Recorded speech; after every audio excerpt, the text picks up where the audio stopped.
Сергей Каретников. Админ Райтс. Фантастическая повесть. Глава 1. После яркого весеннего солнца подъезд казался особенно темным, и меня, как мотылька, потянуло к мерцающему приятным зеленым светом сенсорному экрану у двери лифта.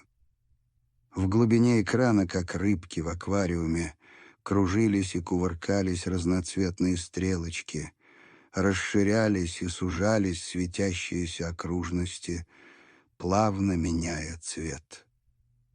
Не вникая в их назначение, я коснулся пальцем символа вызова лифта.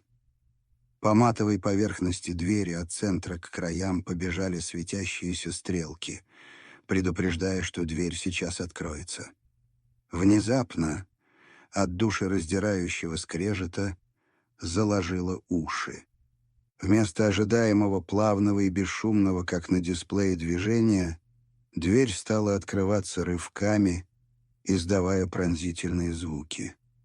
Через пару секунд я решился и заставил себя как в омут шагнуть в сумрак кабины, о чем тотчас же пожалел. Горло перехватило от удушливой смеси из какого-то дешевого парфюма, застарелого машинного масла и подгоревшей изоляции. Вентиляция, конечно же, не работала, но была слабая надежда на то, что во время движения воздух в кабине начнет хоть как-то циркулировать. Внутренность лифта была полной противоположностью его внешнему лоску.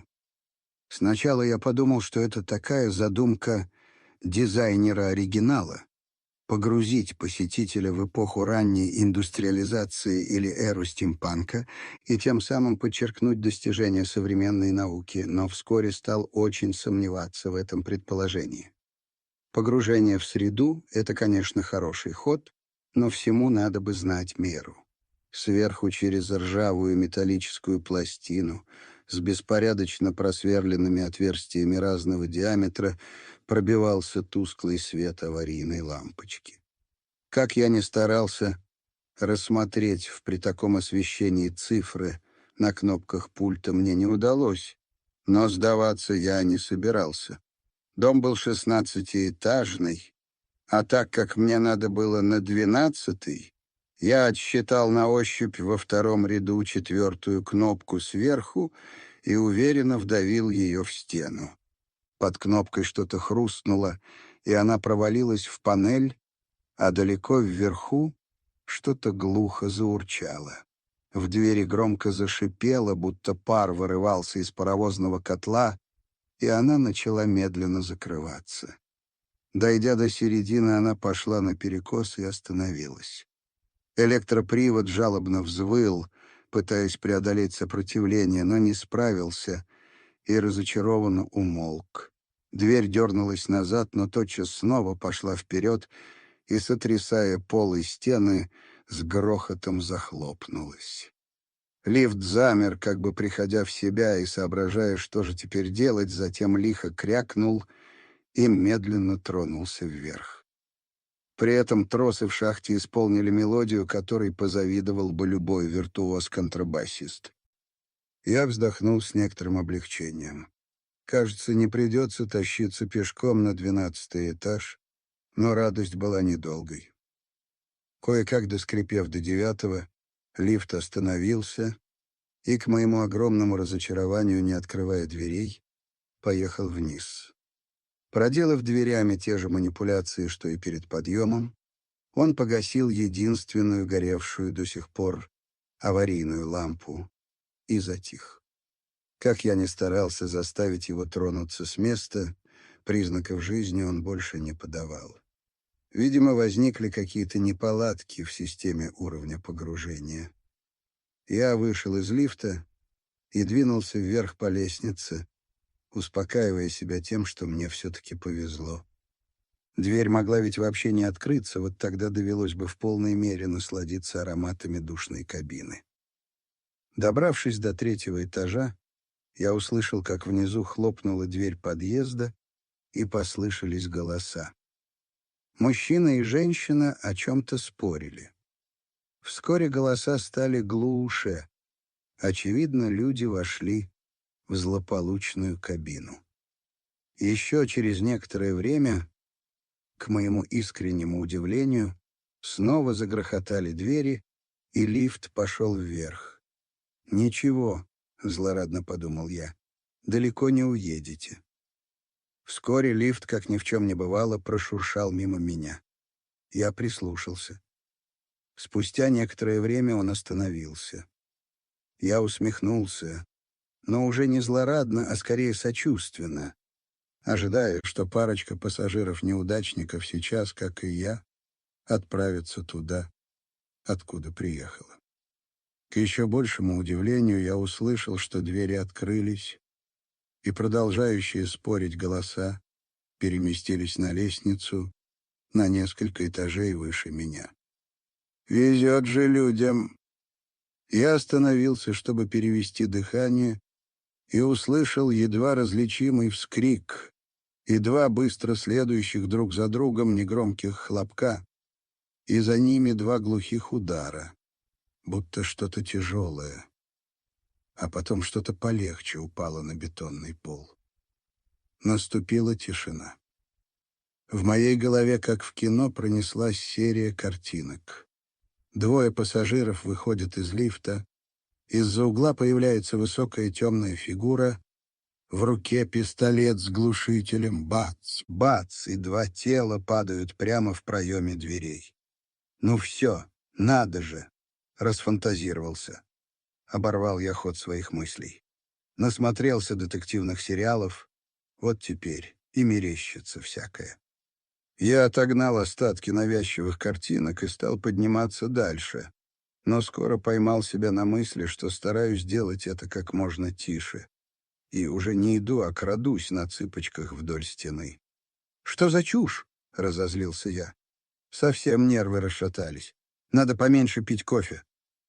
Я попытался заставить себя оторваться от стены и идти посередине лестницы, но стена тянула как магнитом. Наверное, это шестое чувство. И спасло меня. Внезапно я услышал легкое шуршание, в котором угадывались тихие быстрые шаги спускавшегося по лестнице человека.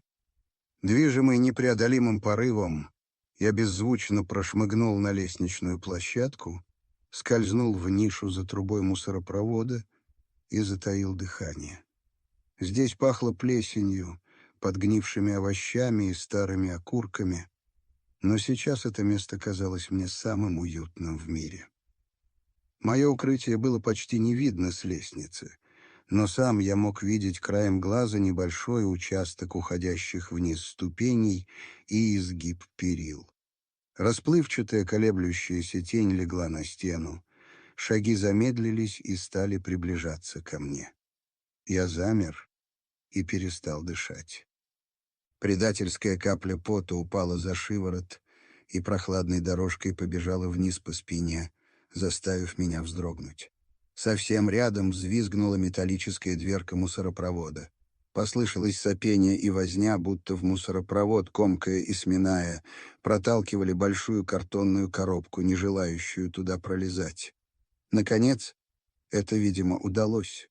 Коробка с шуршанием полетела вниз и тяжело бухнула о дно мусорного бака. Каждая секунда казалась мне бесконечной.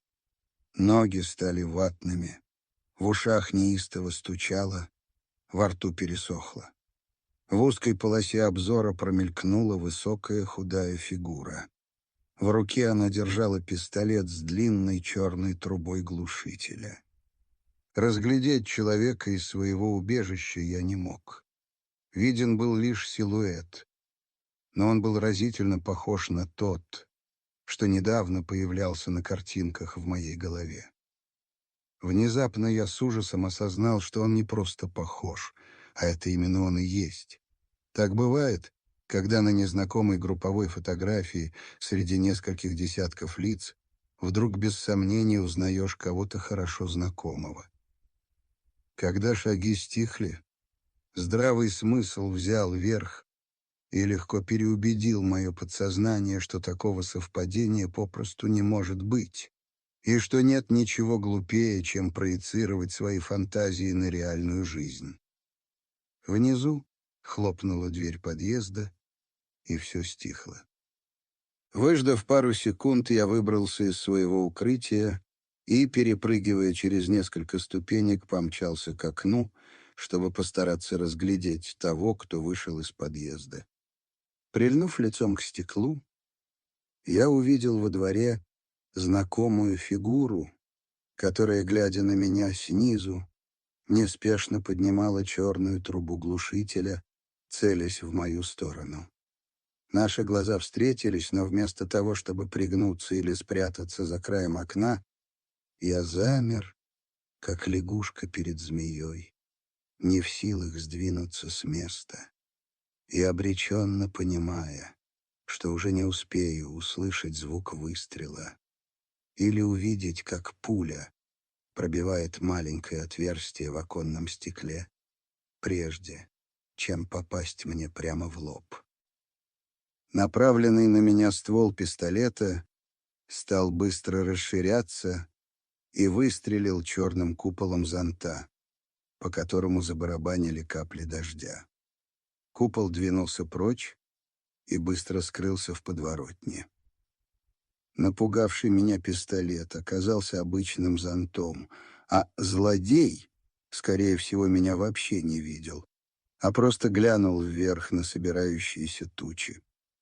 С трудом придя в себя, я бессильно опустился на подоконник и расхохотался на всю лестницу, представляя себе, насколько комично мои действия выглядели со стороны. Я оправдывал себя мыслью, что такое случается не каждый день, и неизвестно, как бы на моем месте поступил кто-нибудь другой. Но в конце концов подумал так: хватит валять дурака. Если я буду скакать по лестнице, как перепуганный заяц, то до Дениса и к вечеру не доберусь. Успокоившись, я зашагал вверх, стараясь понять, что за наваждение на меня нашло. Лифт, как я и предполагал, застрял на 7-м этаже. Двери его были открыты, и оттуда на лестничную площадку лился тусклый свет все той же аварийной лампы. На полу, с неуклюже раскинутыми руками и ногами, лежали мужчина и женщина, а рядом рассыпанный букет цветов и открытый светло-коричневый кожаный портфель. Не веря своим глазам и надеясь, что это все-таки окажется розыгрышем, я наклонился над телами и сначала у одного, затем у другого пощупал пульс. Пульса не было. Внезапное понимание, что они мертвы, пронзило ужасом. Меня замутило, и в глазах потемнело. Казалось, будто ступни соскользнули с края обрыва в пропасть, и я лечу вниз. Чтобы не упасть, я прислонился к стене. Придя немного в себя, но по-прежнему в расстроенных чувствах, я поднялся на 12-й этаж и нажал кнопку звонка.